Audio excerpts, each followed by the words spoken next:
What is going on, fellow alchemists? Welcome to Quasi Astrology. Today we are doing Saturn in the 10th house. So I'll dispense with all the niceties and let's get straight into this one. It is Saturn in the 10th house. I hope you're sitting comfortably.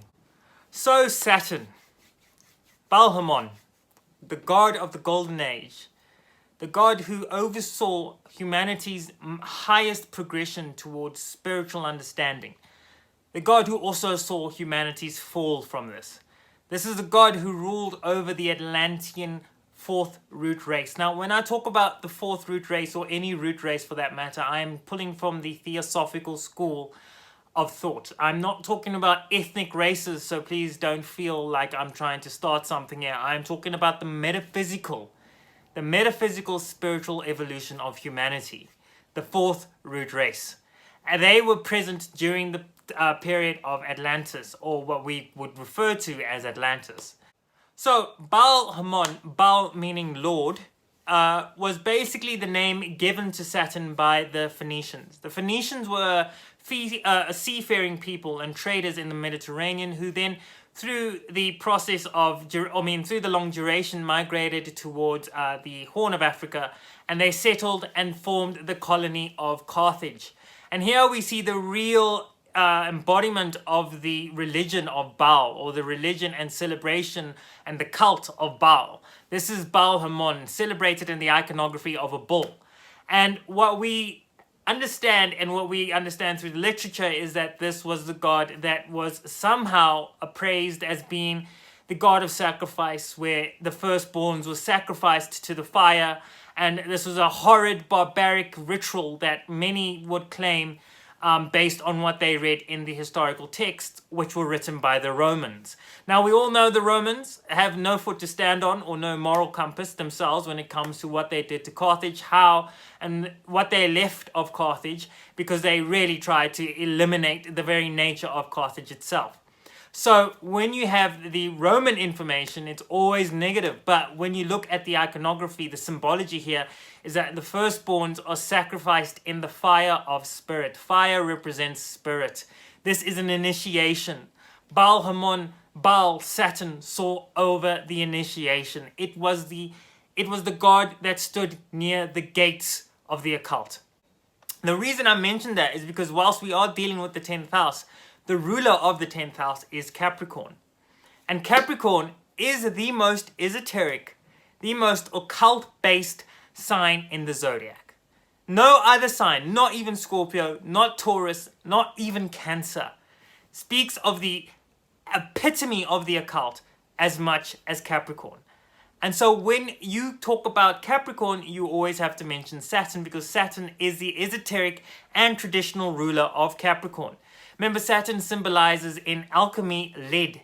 Lead is the baser metal of our world. And when you extract gold from lead, you're doing the process, the alchemical process of carrying out the goal to achieve higher spirit, to achieve enlightenment.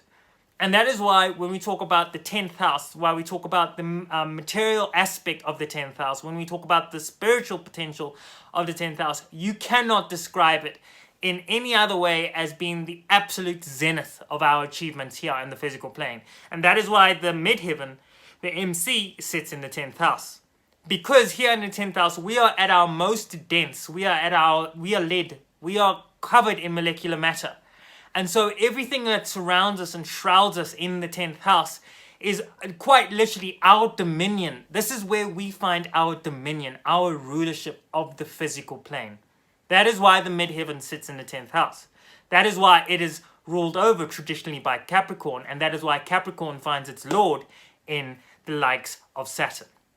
The fact that you're watching this video right now, that you are involved in the esoteric and primordial traditions, means that some life, one of these lives, one of your previous incarnations, you made the pact. You said you wanted to know about yourself, and you wanted to know about all there is.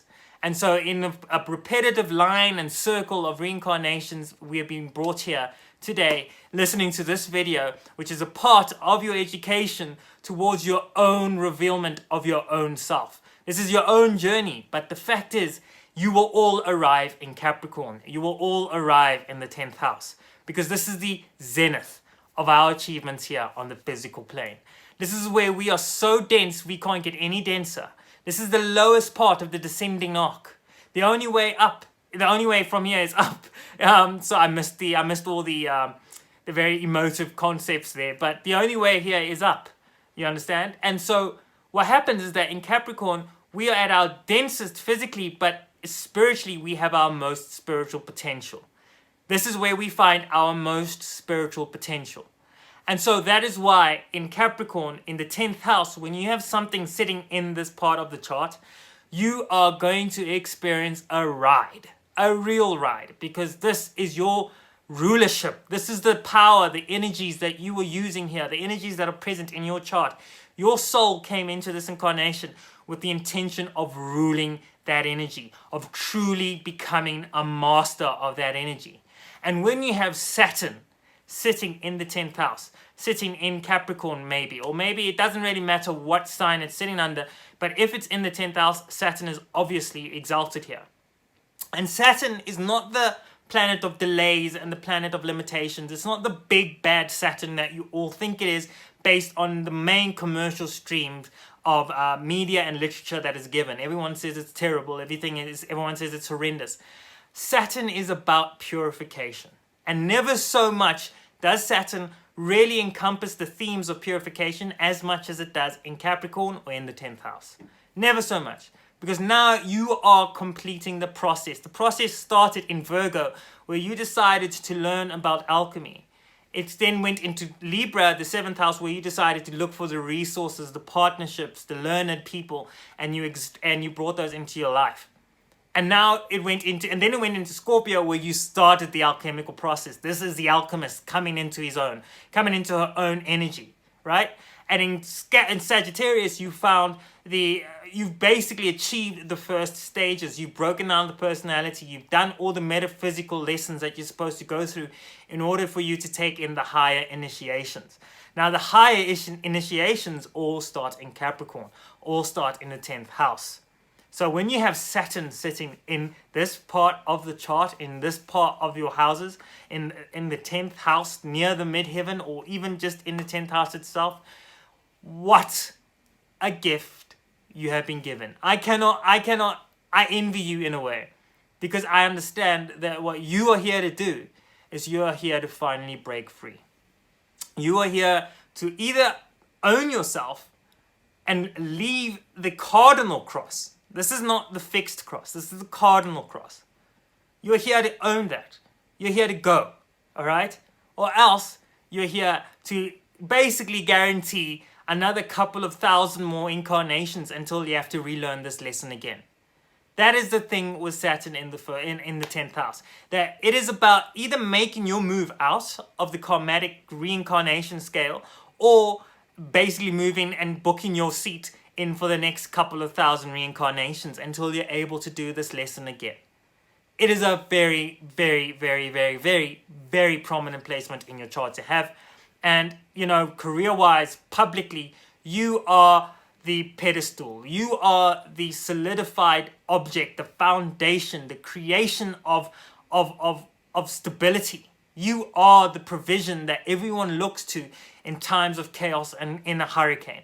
But the whole thing is you have to learn to encompass this energy. And there can be a lot of fright and a lot of nervousness that comes with this, a lot of anxiety that comes with having this placement. But it is a gift. It is a real, real gift, and it is quite lucky to have. So, fellow alchemists, I hope you really enjoyed that one on Saturn in the 10th house. Please don't forget to subscribe if you enjoyed the video. Go down into the comment section down below. Tell us what it's like having Saturn in the 10th house. So until next time, take very good care of yourself, and I'll see you then when I do Saturn in the 11th house. Goodbye.